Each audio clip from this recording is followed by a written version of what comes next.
నేను కాకరకాయ ఫ్రై చేయబోతున్నాను. ఇప్పుడు మీకు కాస్త నూనె వేసాను. ఇప్పుడు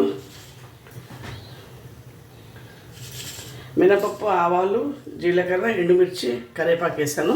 తాలింపు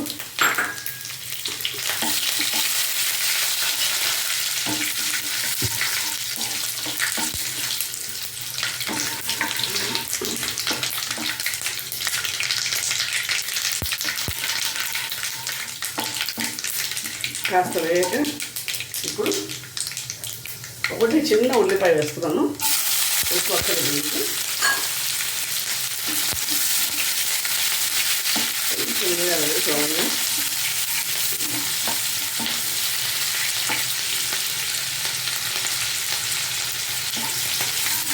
కాస్త వేయాలి ఇది.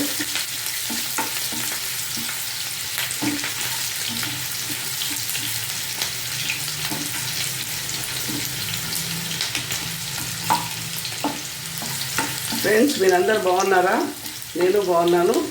వెదర్ కొంచెం మారింది కదా, ఇప్పుడు పర్లేదు కదా, బాగుంది కదా, హీట్ కూడా తగ్గింది ఇప్పుడు మనకి.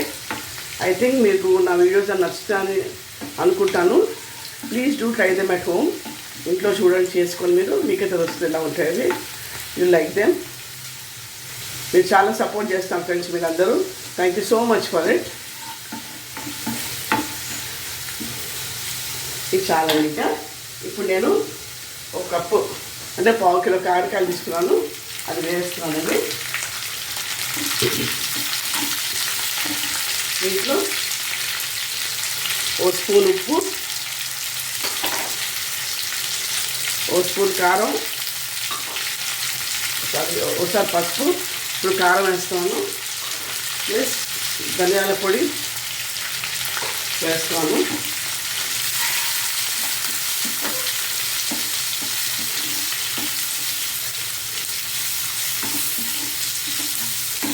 ఇది కాస్త మగ్గాలంటే ఒక పావు గంట పడుతుంది మనకు మగ్గడానికి. 15 నిమిషాలు మెల్లిగా కలుపుతూ ఉంటాను సిమ్లో పెట్టుకొని. ఓకే, నేను మూత పెడతానండి, సిమ్లో పెడతాను.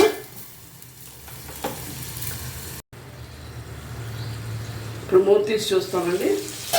కాస్త పయ్యాను కదా ఇది. దీంట్లో ఓ నిమ్మకాయ అంతా సైజంతా చింతపండు పులుసు పిండాలి. నేను ఒక గ్లాస్ నీళ్ళు పోసుకున్నాను దీంట్లో.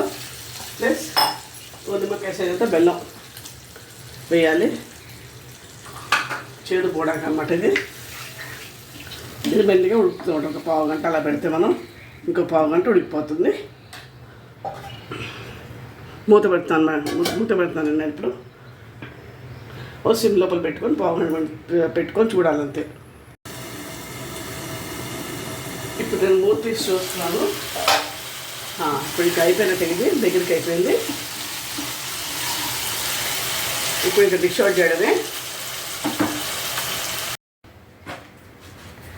ఇప్పుడు కాకరకాయ ఫ్రై రెడీ అయిపోయిందండి.